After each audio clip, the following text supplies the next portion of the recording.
আসসালামু আলাইকুম, welcome back to my channel. আজকের পর্বে নিয়ে আসলাম মজাদার মোগলাইয়ের রেসিপি নিয়ে।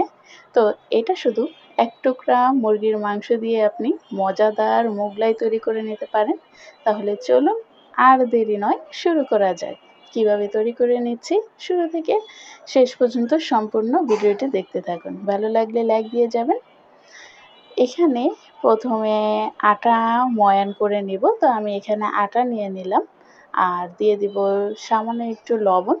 তো লবণটা দিয়ে একটু মাখিয়ে নিব।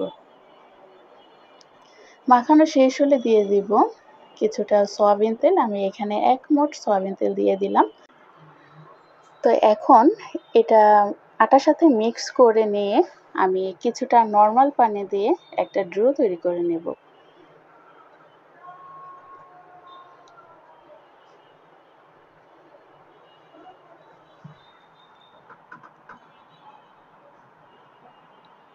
এই তো অল্প অল্প পানি দিচ্ছি আর একটা ডো তৈরি করে নিচ্ছি। তো এখন হাতে কিছুটা তেল নিয়ে আমি উপরে মাখিয়ে দিচ্ছি, যাতে করে আপনার আটার ময়ানটা নরম থাকে। তো এই তো দেখুন এরকম পর্যায়ে হবে। বেশি শক্ত হবে না, আবার বেশি নরমও হবে না। আপনারা দেখেই হয়তো বুঝে গেছেন। এই তো ঠিক এরকমটা হবে। তো এটা আমি আধা ঘন্টার মতো রেস্টে রেখে দেব। তো বাকি কাজগুলো আমি এই ফাঁকে করে নিচ্ছি। তো তার জন্য এখানে আমি ৩টা পেঁয়াজ কুচি নিয়েছি। সামান্য একটু লবণ দিয়ে পেঁয়াজটা আমি মথে নেব, পেঁয়াজটা নরম হওয়ার জন্য।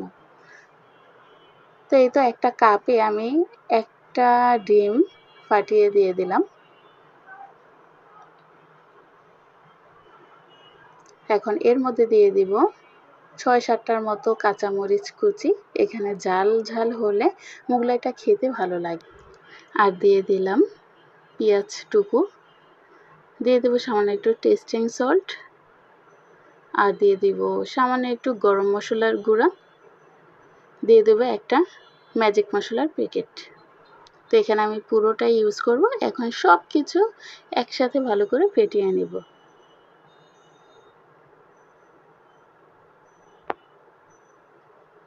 এতে এখানে আর কোনো কিছু দেওয়ার প্রয়োজন নেই।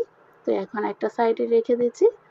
আর যেহেতু এটা আমি চিকেন দিয়ে তৈরি করব, এখানে আমি ২ টুকরো মুরগির মাংস নিয়ে নিলাম। এখন এটা থেতলিয়ে নিচ্ছি। আপনারা চাইলে পুতার সাহায্যে এটা থেতলিয়ে নিতে পারেন, বা একটা বটির সাহায্যে ছোট ছোট টুকরো করেও কেটে নিতে পারেন। তো এই তো আমি থেতলিয়ে নিচ্ছি। আমার থেতলিয়ে নেওয়া শেষ। এখন চলে যাব রান্নার জন্য। তো চুলায় ফ্রাই প্যান বসিয়ে তার মধ্যে আমি কিছুটা সয়াবিন তেল দিয়ে দিলাম আর থেতলিয়ে রাখা মাংসটুকু দিয়ে দিব। এখন এতে সামান্য একটু লবণ দিয়ে দিব আর এখানে ২টা পেঁয়াজ কুচি করে দিয়ে দিলাম। তো এখন এটা দিয়ে নেড়েচেড়ে মিক্স করে আমি ঢাকনা দিয়ে ঢেকে চুলার আঁচ মিডিয়ামে রেখে এটা সেদ্ধ করে একদম ভেজে নেব ব্রাউন করে। তো এই তো দেখুন আমারটা ব্রাউন হয়ে গেছে। তো এখন চলে যাব মেন প্রসেসে। তো এখানে আটার ময়ানটা নিয়ে নিলাম। তো একটু ভালো করে মথে এখানে আমি ৩টার মতো আমার লেচি হয়েছে। তো এখন একটা লেচি নিয়ে আমি বড় শেপের একটা রুটি তৈরি করে নেব।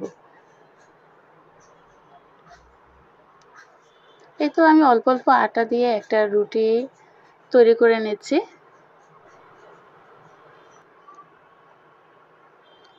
এই তো রুটিটা একদম পাতলা আকারে তৈরি করে নিতে হবে।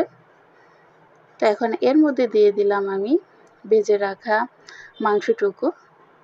তো এখানে আমি একটা টিপস দিচ্ছি, আগে আপনার মাংসটা না দিয়ে যে ডিমের মিশ্রণটা তৈরি করে নিয়েছেন সেটা আগে দিয়ে পরে মাংস টুকরাটা দিয়ে নেবেন। তো তাতে করে আপনার ছড়াতে খুবই ইজি হবে।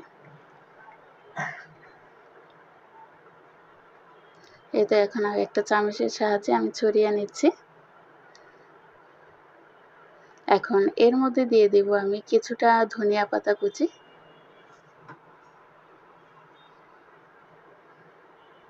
দেখুন কতটা সুন্দর হয়েছে দেখতে।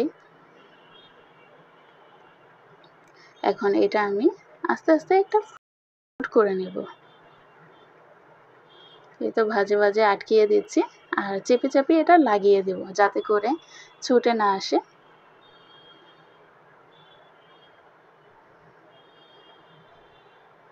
দেখুন আমি চেপে চেপে এটা আটকিয়ে দিচ্ছি। এখন চলে যাব ভাজার জন্য। তো এখানে আমি চুলায় ফ্রাই প্যান বসিয়ে দিলাম। তেলটা গরম হয়ে আসলে এর মধ্যে দিয়ে দিব মোগলাইটা। তো এটা যে ভাজের অংশটা এটা আগে তেলের মধ্যে দিয়ে দিব, আর উপর থেকে তেল দিয়ে আমি এরকমভাবে ভেজে নিচ্ছি। আর এ পর্যায়ে অবশ্যই চুলার আঁচ মিডিয়ামে রেখে ভেজে নিতে হবে, না হয় চুলার আঁচ বাড়িয়ে দিলে তাড়াতাড়ি উপরে হয়ে যাবে, ভিতরটা আর সুন্দরভাবে হতে যাবে না। তো এই তো আমি চুলার আঁচ মিডিয়ামে রেখে খুব সুন্দরভাবে ভেজে নিচ্ছি। তো এটা ব্রাউন হওয়ার আগ পর্যন্ত এটা ভেজে নিব।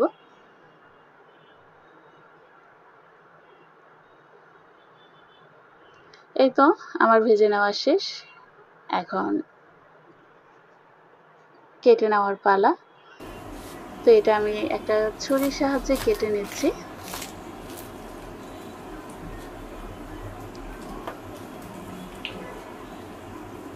দেখুন কতটা সুন্দর হয়েছে। তো গরমের জন্য বেশিক্ষণ ধরে রাখতে পারলাম না, তাই বাকি অংশটাও আমি কেটে নিচ্ছি। এতে দেখুন ভিতরের পুরটা কতটা সুন্দর হয়েছে, আর এতটাই মচমচে হয়েছিল, অসাধারণ হয়েছে। তো এভাবে আপনারা তৈরি করে নিতে পারেন, একদম মচমচে মোগলাই। তো এখানে আমি সসের সাথে পরিবেশন করব, আর এই সসটা আমার ঘরের তৈরি। তো এটার ভিডিও দেখতে আমি উপরে লিংক দিয়ে দিব, আপনারা চাইলে দেখে নিতে পারেন। এই তো গরম গরম মোগলাই সসের সাথে পরিবেশন করুন, আর এতটা মজার হয়েছিল আপনাদের বলে বোঝাতে পারবো না। অবশ্যই অবশ্যই ট্রাই করে দেখবেন, দারুণ হয়েছে, ইনশাল্লাহ আপনাদের কাছেও ভালো লাগবে। আর ভিডিওটি কেমন লেগেছে অবশ্যই কমেন্ট করে জানাবেন, ভালো লাগলে বেশি বেশি করে শেয়ার করে দেবেন। তো চ্যানেলটি সাবস্ক্রাইব করে পাশেই থাকবেন। ধন্যবাদ সবাইকে ভিডিওটি শুরু থেকে শেষ পর্যন্ত দেখার জন্য। আল্লাহ।